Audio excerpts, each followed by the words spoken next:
If you think the people voting to restrict your backup generator are planning to lose power during the next crisis, you are wrong. They have already built their bunkers.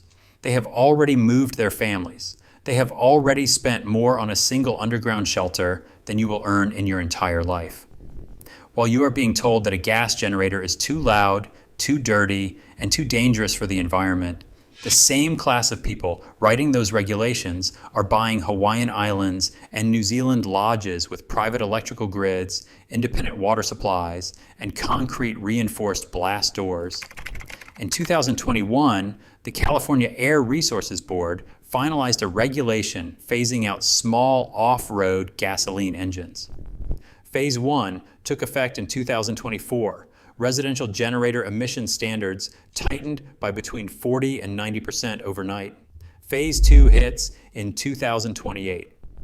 At that point, the required emissions output for every new residential generator sold in California drops to 0.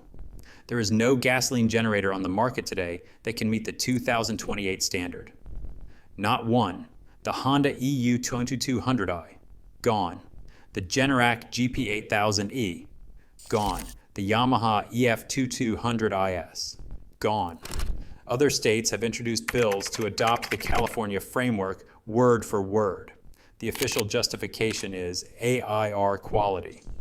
The actual result is the elimination of affordable backup power for working families in the state with the most unreliable grid in America.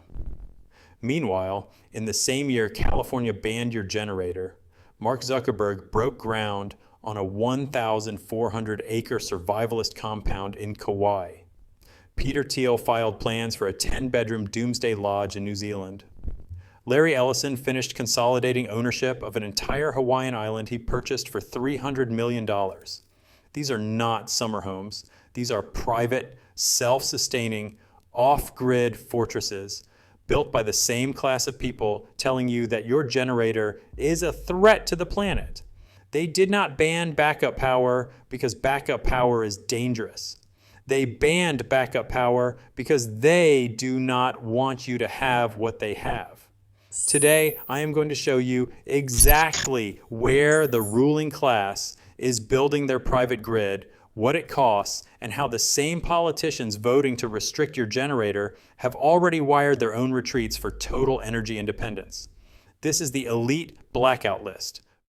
Place number 1, Hawaii. In June 2012, Oracle founder Larry Ellison purchased 98% of the Hawaiian island of Lanai for $300 million.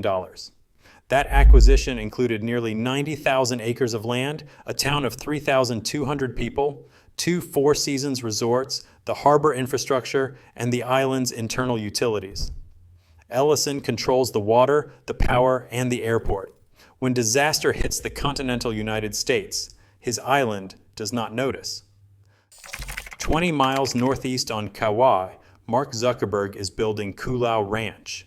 It sits on 1,400 acres, 2 central mansions totaling 57,000 square feet, 11 tree houses, its own livestock operation, its own water supply, its own solar and battery energy generation. It also includes a 5,000 square foot underground shelter with a metal door filled with concrete. The total cost is expected to exceed $270 million. Zuckerberg publicly called it a little shelter. Place number 2, New Zealand. Peter Thiel, the co-founder of PayPal and an early Facebook investor, bought a 477-acre estate on the shores of Lake Wanaka in 2015 for $13.5 million. He used a shell company called Second Star Limited. He applied for New Zealand citizenship, and he received it after spending just 12 days in the country. In his citizenship application, he wrote that he had found no other country that aligns more with my view of the future. The lodge he planned was designed by Kengo Kuma, the Japanese architect who designed the Tokyo Olympic Stadium. The owner's cabin included a spa, a pool, a theater lounge, and 3 bedrooms. The guest cabin added a library, another spa, another pool, and 10 more bedrooms with walls built directly into the hillside overlooking the Southern Alps. Bloomberg published a feature in 2018 titled, "The Super Rich of Silicon Valley Have a Doomsday Escape Plan in New Zealand." Thiel was the face of it. Local residents fought the lodge in court. In 2022, the Queenstown Lakes District Council formally rejected the plans. Thiel owns the land anyway. Place number 3, rural America. While the tech billionaires escaped overseas, the political class quietly built their exits inside the country. Former 10-term Republican Congressman Roscoe Bartlett of Maryland lives 4,000 feet above sea level in an Appalachian compound that produces its own food, its own water, and its own electricity from solar panels and wind turbines. The only connection to the outside world is a gravel road. Current Kentucky Congressman Thomas Massie farms 1,500 acres entirely off-grid. His home runs on solar panels, Tesla Powerwall batteries, and a backup generator coordinated by a custom-programmed computer. He grows his own food. He does not merely prepare for grid collapse. He has already walked away from the grid entirely. For the ruling class clients who cannot build from scratch, there are ready-made fortresses. Vivos X Point in South Dakota hosts 575 former military munition bunkers, retrofitted as private survival units.